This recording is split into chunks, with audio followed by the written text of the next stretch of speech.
জ্যামক্যাল P suspension. এটি একটি ছোট বাচ্চাদের ওষুধ। আর বাচ্চাদের মধ্যে একটা কমন সমস্যা আছে, যখন ছোট বাচ্চারা খেলাধুলা করে বা খুব ভাগদৌড় করে, তখন দেখবেন সন্ধ্যাবেলা হওয়ার পরেই বাড়িতে বলবে যে পায়ে ব্যথা করছে। তো এটা কিন্তু একটা সিমটমস বা এটা একটা লক্ষণ যে শরীরে ক্যালসিয়ামের অভাব।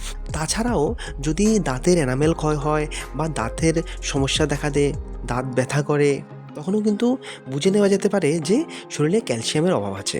এছাড়া ছোট বাচ্চাদের জন্য ক্যালসিয়াম ডক্টর কখন রেকমেন্ড করে?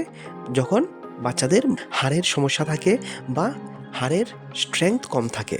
তো আজকের এই যে ওষুধ জ্যামক্যাল পি সাসপেনশন, এটা তৈরি করে অ্যালকেম ল্যাবরেটরিজ প্রাইভেট লিমিটেড। এই কোম্পানি এই ওষুধটা মার্কেট করে। আর এই ওষুধের মধ্যে মেইনলি কি আছে? ক্যালসিয়াম ফসফেট, যেটা equivalent to elemental calcium 300 mg, আর elemental phosphorus 150 mg, magnesium hydroxide equivalent to elemental magnesium 75 mg, আর জিঙ্ক গ্লুকোনেট, যেটা equivalent to elemental zinc 4 mg, vitamin D3 200 IU। এই যে কথাগুলি, যে calcium phosphate IP equivalent to elemental calcium 300 mg আর equivalent to elemental phosphorus 150 mg, এগুলি মানে কি অ্যাকচুয়ালি? খুব তাড়াতাড়ি বলে দিচ্ছি বন্ধুরা।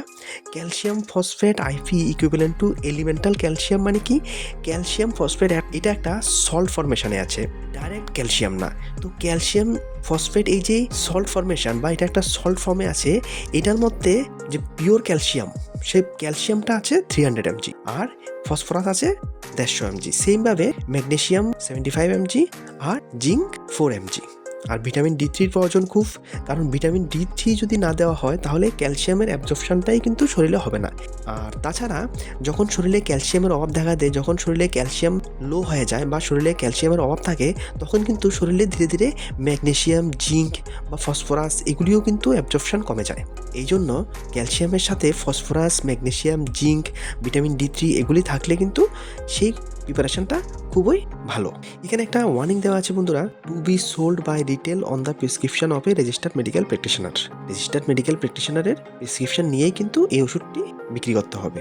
বন্ধুরা, এই ওষুধটিকে স্টোর করতে গেলে 30 ডিগ্রি থেকে কম টেম্পারেচারে স্টোর করবেন, আর সানলাইট বা লাইটের থেকে দূরে রাখবেন, আর বাচ্চাদের থেকে সবসময় এই ওষুধটা দূরে রাখবেন।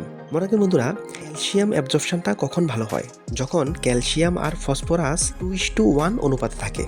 আর এই ওষুধটার মধ্যে ক্যালসিয়াম আর ফসফরাসটা 2:1 অনুপাতেই দেওয়া আছে। আর মনে রাখবেন, ক্যালসিয়াম অ্যাবজর্পশন হতে গেলে ভিটামিন D3, ম্যাগনেসিয়াম আর জিঙ্ক এগুলি প্রয়োজন।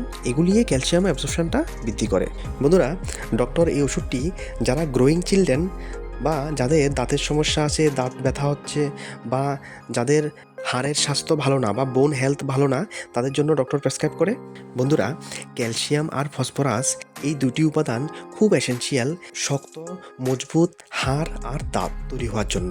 তাছাড়াও কিন্তু ক্যালসিয়াম শরীরের অন্যান্য প্রয়োজনীয় লাগে, যেমন হার্ট, মাসেলস আর নার্ভস এগুলির নর্মাল ফাংশনের জন্য বা ভালো নর্মাল হেলথের জন্য ক্যালসিয়াম আর ফসফরাস কিন্তু খুব প্রয়োজনীয়। তাই শরীরে ক্যালসিয়াম আর ফসফরাস যদি কমে যায় বা শরীরে ক্যালসিয়াম আর ফসফরাসের অভাব দেখা দিলে শরীরে কিন্তু বিভিন্ন রকম সমস্যা দেখা দেয়। ঠিক আছে বন্ধুরা, ভিডিওতে এতটুকুই। ইনফরমেশনগুলি ভালো লাগলে ভিডিওটিকে একটি লাইক অবশ্যই দেবেন, আর চ্যানেল অবশ্যই সাবস্ক্রাইব করবেন। Thank you.